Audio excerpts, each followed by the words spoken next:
കൊച്ചി വൈപ്പിനിൽ വനിതാ ഓട്ടോ ഡ്രൈവർക്ക് ക്രൂരമർദ്ദനമേറ്റ സംഭവത്തിൽ 2 പേർ അറസ്റ്റിൽ. ആക്രമണത്തിനിരയായ യുവതിയുടെ ബന്ധു പ്രിയങ്ക, സജീഷ്, സഹായി മിഥുൻ ദേവ് എന്നിവരെയാണ് ഞാറയ്ക്കൽ പോലീസ് അറസ്റ്റ് ചെയ്തത്. കുടുംബ വഴക്കിനെ തുടർന്ന് പ്രിയങ്കയുടെ ഭർത്താവ് സജീഷാണ് ജയയെ ആക്രമിക്കാൻ യുവാക്കളെ ഏർപ്പാടാക്കിയതെന്ന് പോലീസ് പറഞ്ഞു. മർദ്ദനമേറ്റ ഓട്ടോ ഡ്രൈവറായ ജയയുടെ അച്ഛൻ്റെ സഹോദരിയുടെ മകളാണ് അറസ്റ്റിലായ പ്രിയങ്ക. പ്രിയങ്കയും ഭർത്താവ് സജീഷും ജയയുമായി നിരന്തരം കലഹിച്ചിരുന്നു. വഴിത്തർക്കം ഉൾപ്പെടെ പല കാരണങ്ങൾ ചൂണ്ടിക്കാട്ടിയായിരുന്നു തർക്കം. ഇതേ തുടർന്നാണ് പ്രിയങ്കയുടെ ഭർത്താവ് സജീഷ് ജയയെ ആക്രമിക്കാനായി പദ്ധതിയിട്ടതെന്നും ഇതിനായി പരിചയക്കാരായ യുവാക്കളെ ഏർപ്പാടാക്കിയെന്നും പോലീസ് പറഞ്ഞു. സജീഷിന് ഒത്താശ ചെയ്തതിനാണ് പ്രിയങ്കയെയും സഹായി മിഥുൻ ദേവിനെയും അറസ്റ്റ് ചെയ്തത്. അതേസമയം ഒളിവിൽ കഴിയുന്ന സജീഷിനെയും ജയയെ ആക്രമിച്ച യുവാക്കളെയും കണ്ടെത്തുന്നതിനുള്ള ശ്രമം പോലീസ് ഊർജിതമാക്കിയിട്ടുണ്ട്.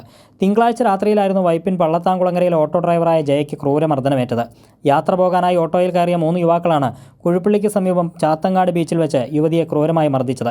പരിചിതരായ 3 പേരാണ് ആക്രമിച്ചതെന്ന് ജയയുടെ സഹോദരി ഉൾപ്പെടെയുള്ളവർ പറഞ്ഞിരുന്നു. നട്ടെല്ലിനും വാരിയലിനും ഗുരുതര പരിക്കേറ്റ അവശനിലയായ ജയയെ നാട്ടുകാരാണ് ആശുപത്രിയിൽ എത്തിച്ചത്. ചികിത്സയിലായതിനാൽ ജയയുടെ വിശദമായ മൊഴിയെടുക്കാൻ പോലീസിന് കഴിഞ്ഞിട്ടില്ല. ജയയ്ക്ക് ചിലയിടങ്ങളിൽ നിന്ന് ഭീഷണി ഉണ്ടായിരുന്നതായി ബന്ധുക്കൾ പോലീസിനോട് പറഞ്ഞിരുന്നു. ഇതേ തുടർന്നാണ് പ്രിയങ്കയെയും മിഥുനെയും പോലീസ് കസ്റ്റഡിയിലെടുത്തത്. ഇവരെ ചോദ്യം ചെയ്തതിൽ നിന്ന് സംഭവത്തിന്റെ ചുരുളഴിയുകയായിരുന്നു. അതേസമയം വനിതാ കമ്മീഷൻ അധ്യക്ഷ പി സതീദേവി ആശുപത്രിയിൽ ചികിത്സയിൽ തുടരുന്ന ജയയെ സന്ദർശിച്ചു.